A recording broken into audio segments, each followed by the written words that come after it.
Okay, let's unpack this. Hmm. For months now, I think our attention has, rightly been fixed on the battlefield.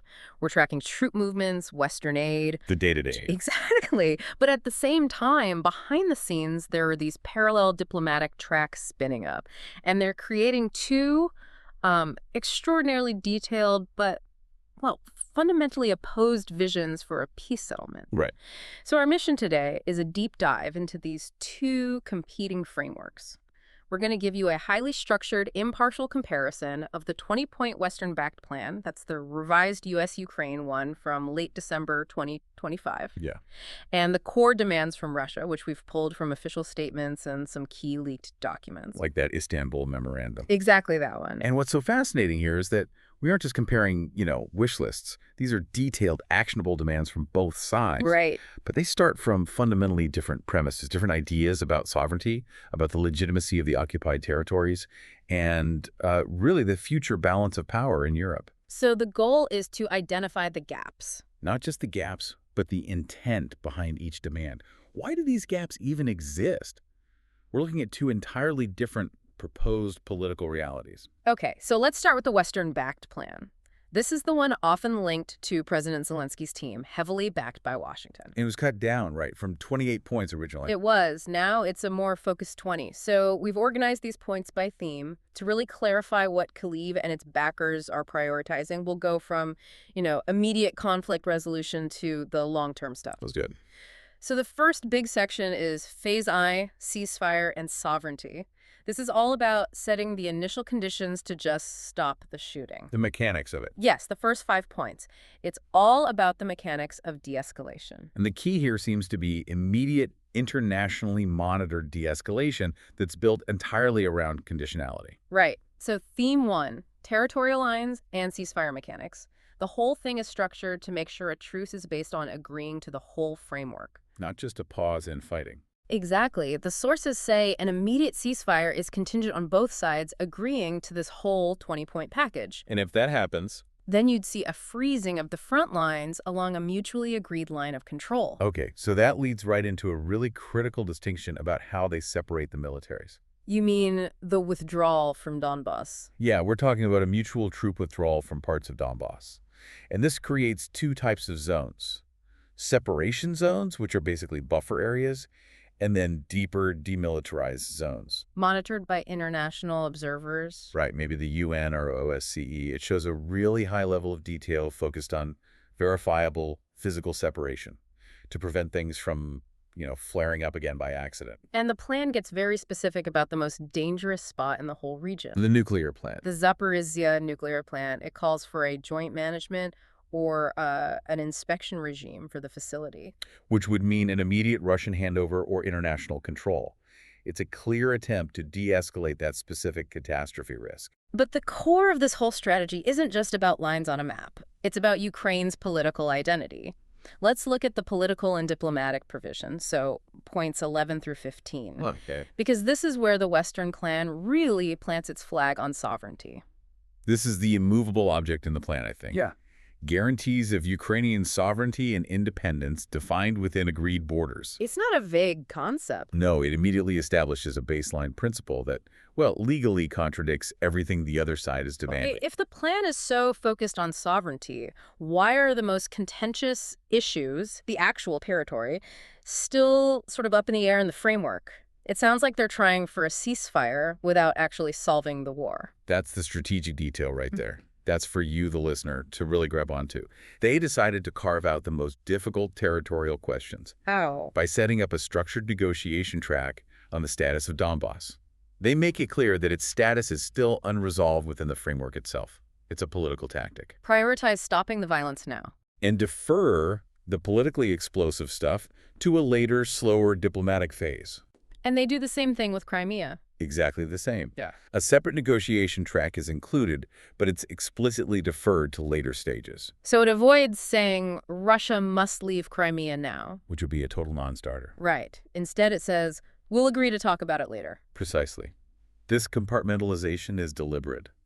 This phase is designed to establish a legally binding political mechanism for the future, while avoiding the immediate territorial demands that have caused all the bloodshed. Conditionality and deferral. And we also see a critical focus on the human cost, a mechanism for prisoner exchanges, mandatory return of deported civilians and children. And a ban on forced population transfers from occupied areas. Yeah, these are just the minimum conditions to get back to a basic state of, international conduct. So, connecting this back to the big picture, Phase I of the Western Plan is heavily focused on immediate, monitored de-escalation. While preserving future negotiating options for Donbas and Crimea. It's a very calculated political move. It is. This initial framework is designed to function more as a structure for a temporary, verifiable truce, a durable end to the fighting that then allows for future talks. It's not the final settlement itself. The goal is locking in international monitoring and that principle of sovereignty first. That's it. Okay, here's where it gets really interesting. Let's move into Phase II of the Western Plan, the long-term vision. This is less about ending the conflict. And more about dictating Ukraine's future. It's security and economic future in perpetuity. So Theme 3 covers security guarantees and military limits. That's points 6 through 10. And the first one is a big one. Long-term Western security guarantees from the U.S., the U.K., and the EU. This is the geopolitical bedrock, basically replacing old treaties that, well, obviously fail. But these guarantees come with strings attached, with conditions and limits. Right. There's a detailed military limit, a cap on Ukraine's armed forces. Set at up to 800,000 troops. That's a huge number. Why 800,000? What does that signal? Well, that number is vital. It represents a calculated maximum capacity. The sources we have note this 800,000 is actually a negotiated increase from an earlier figure. I think I remember that 600,000 was thrown around before. Exactly. So yes, it's a cap, but it allows Ukraine to keep a very substantial standing army, far larger than most of its European neighbors. So it's signaling that Ukraine will remain a formidable deterrent force, even with Western guarantees. Precisely. And the plan has granular restrictions, too. Limits on missile ranges, heavy weapons, but only within those demilitarized areas. To prevent accidental escalation, it also bans foreign bases, with a single exception for training missions. Which keeps Ukraine constitutionally neutral on having standing foreign armies. And importantly, none of this relies on trust. The whole framework requires an international monitoring mission to verify compliance on both sides. So verification is the backbone of Phase 2 security. Absolutely. Okay, now we hit the final, and maybe the most defining, section of the Western Plan. Reconstruction, economy, and integration, points 16 to 20. This is the financial muscle, the long-term anchor. This is where the Western Plan becomes an economic proposal. It really does. The core financial commitment is laid out plain and simple. Yeah. A staggering $200 billion Western Reconstruction Fund. And that figure, it's not just for rebuilding bombed-out cities. No, it's a massive economic incentive. It's designed to tie Ukraine's future absolutely to the West. It also comes with really practical mechanisms to restart trade. The economic demilitarized zones. Yeah, specific UN-monitored corridors for trade and civilian movement, crucial for things like grain and steel exports. And then there's the immediate unblocking of ports and transit routes for Ukrainian exports. All of this is tied to the long-term geopolitical anchor for Ukraine. The EU. A fixed and accelerated timeline for EU accession. That's the guarantee of future integration. And it's all wrapped up with a long-term U.S.-Ukraine treaty. Covering defense, reconstruction, political cooperation, the works. So this whole section just reveals that the Western Plan is strategically about so much more than just ending the fighting. Right. It's about embedding Ukraine so deeply into the EU and the Western security structure that its political path becomes, well, irreversible. That point about leverage is powerful. Let's double-click on that. The $200 billion fund, that EU timeline. They aren't just generous offers. They are powerful economic and political inducements. They're designed to ensure Ukraine's path is permanently set westward, no matter what territorial compromises might happen down the line. It uses financial promise to solidify geopolitical alignment. You've got it. Okay, so now let's transition. We need to pivot to Russia's framework, drawing from their official statements and those leaked demands. And these aren't presented as points for negotiation. No, they're framed as strict preconditions, things that must be met before a final deal is even ratified. And this is where the two political realities just crash into each other. Because the Russian demands start with the very outcome the Western plan tries to defer. Demand number 1, territorial recognition. And this is the absolute sticking point. It is. Russia insists Ukraine must legally recognize Moscow's control over the 4 territories it occupies: Donetsk, Luhansk, Zaporizhia, and Kherson. It's explicitly stated in that Istanbul memorandum. No ambiguity there. None. Now, for security, demands 2 and 3 address the fundamental change Russia wants in Ukraine's military. Demilitarization. Yes, Ukrainian demilitarization, meaning a significantly reduced military, restrictions on weapon systems, and strict limits on foreign military support. And that's coupled with mandatory Ukrainian neutrality. So no joining NATO, no other military blocs, and restrictions on any foreign bases or alliances on their soil. This goes way beyond just no NATO. Oh, yeah. It implies severe limits on arms imports, on joint training.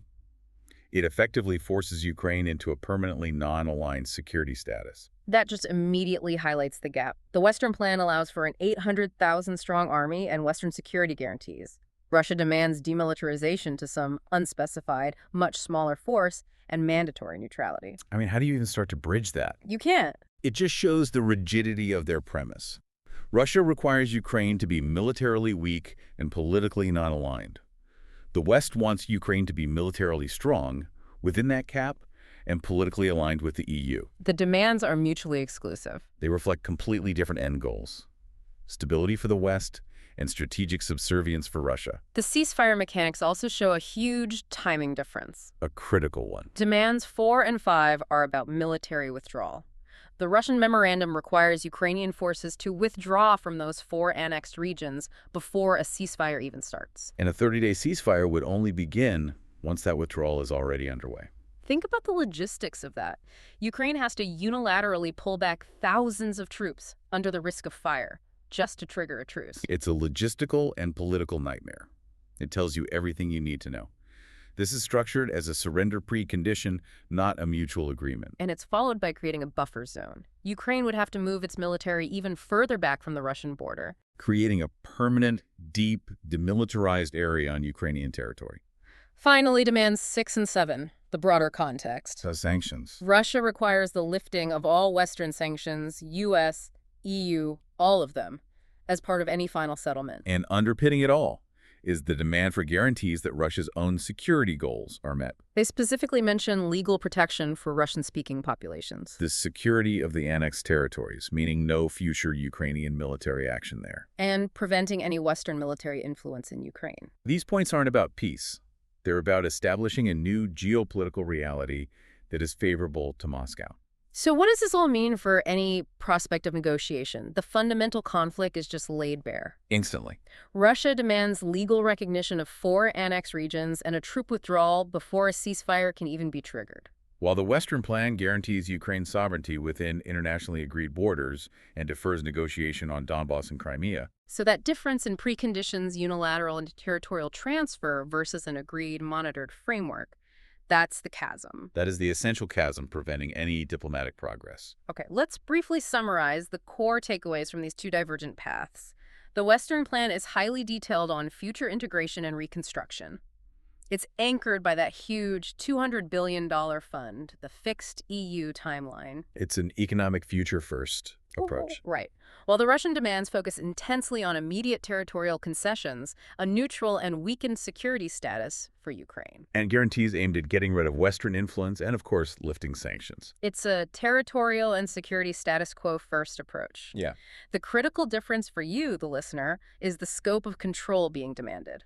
The West asks for a cap on Ukraine's military, a high cap at 800,000, and layers on international security guarantees. Well, the Russian side demands significant demilitarization, a substantial reduction, and mandatory neutrality, essentially creating a dependent buffer state. So, to end, here's something to reflect on. This disparity. The Western plan explicitly ties reconstruction and long-term security to deep integration, the EU accession, that U.S. treaty. And Russia demands the lifting of sanctions that were imposed because of the conflict. So which of these two frameworks creates more long-term political and economic leverage for the side that proposed it? And what does that imply about the feasibility of any of the current proposed peace terms? Something for you to mull over as these parallel and fundamentally incompatible diplomatic efforts continue.